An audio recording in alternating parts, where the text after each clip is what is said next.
Russia launches a mass attack across Ukraine. Missiles screaming into cities. Swarms of Iranian-made Shahed drones lighting up the night sky.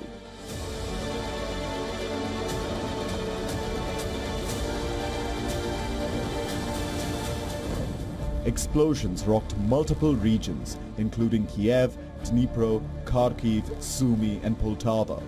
Ukrainian air defenses roared into action, but not all made it through.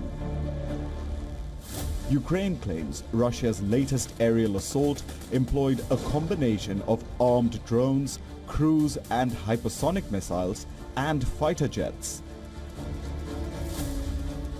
Moscow used cruise missiles such as the 3M14 Caliber and hypersonic missiles like the Kh-47 M2 Kinzhal.